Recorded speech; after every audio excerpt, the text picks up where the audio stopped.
Around the world, love is held to be in the highest esteem, as the pinnacle of human experience. Love is sung about in songs, written about in poetry. It is exalted in great literature. It is bandied about in normal conversation.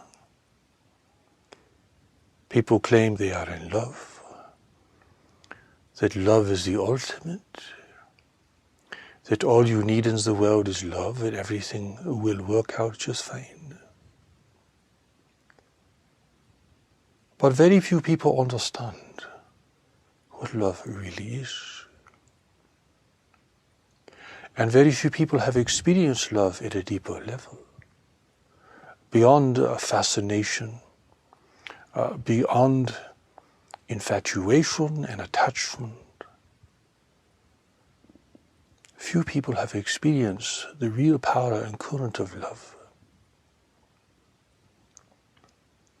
In addition, many people associate certain kinds of behaviors, beliefs, and attitudes with love.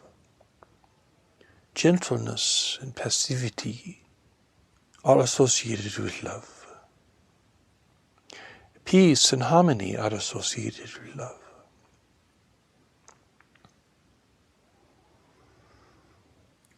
But really, what is this deeper love? Not a love that is simply a fixation, an infatuation, or an attachment, but a deeper kind of love that is redemptive, that emanates from a deeper place within the individual.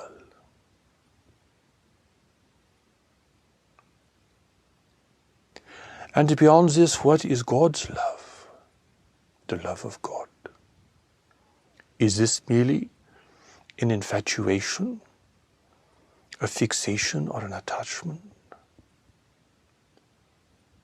Most people will say no, but they are unclear what the love of God really means, and how this love is expressed, and how it can be translated into the world effectively.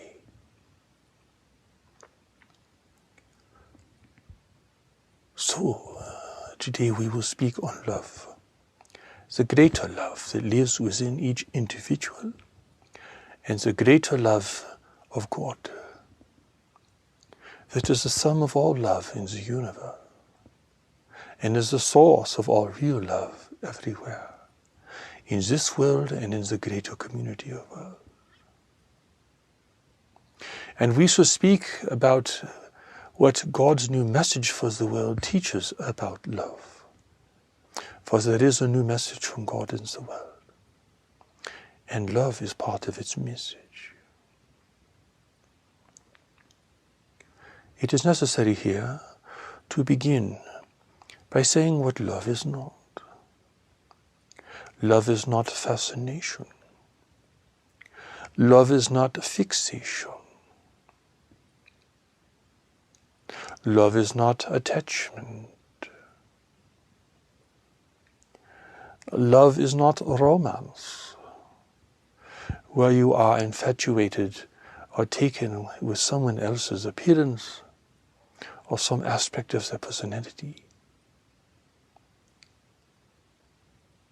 It is not idolatry, where you idolize someone, you worship someone, even a deity, even a messenger, even God.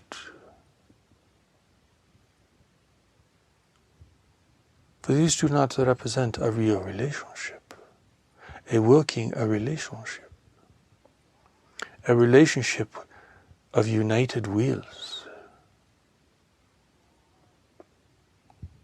Love is not a behavior, an attitude, a mannerism. It is not etiquette.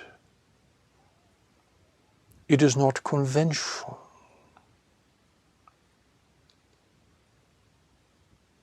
Love may express itself in many different ways, softly or forcibly. Love can appear meek. Love can appear strong. Love can challenge you. Love can criticize you. Love can expose your illusions, your fantasies, and your self-deception.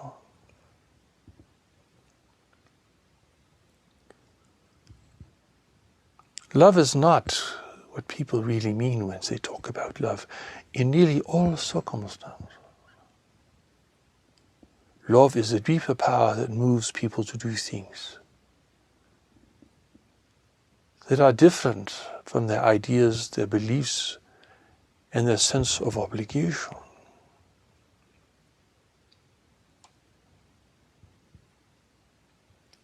Love is something beyond the love you hear about in conversations. In fact, it is better to demonstrate love than to talk about it. For real love is demonstrated.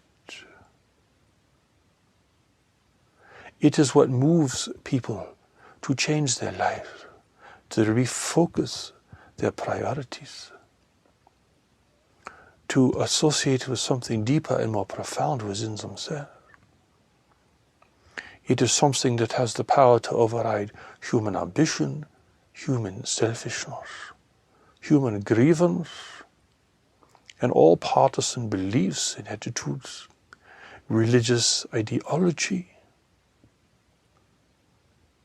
For love is not bound by these things. It is only restrained, held back or hidden by these things. But love moves on its own accord, being associated with the deeper knowledge that God has placed within each person. For you see, you are born with two minds, a mind to think with and a mind to know. The mind that you think with is a product of all of your social conditioning. It is a product of being in the world. It is an accumulation of ideas, associations, and patterns of thinking that you have been learning since the day you were born. Much of this is useful, and some of it is hazardous and dangerous to you.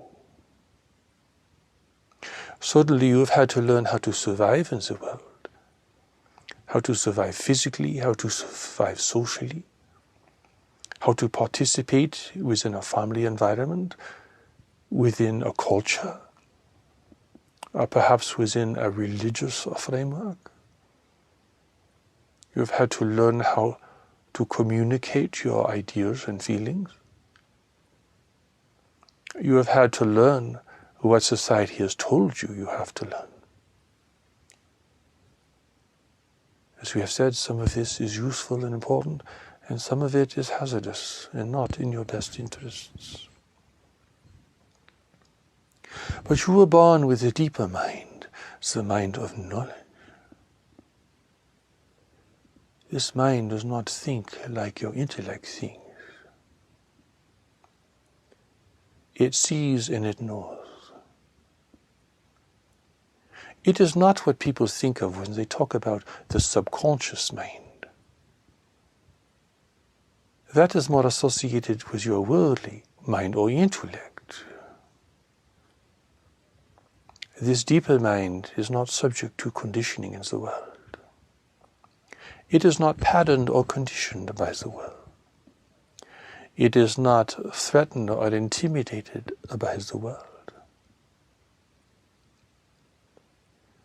And this deeper mind is called knowledge in the new message, because it is related to the experience of direct knowing, the experience of affinity, the experience of true recognition, and the experience of true relationship.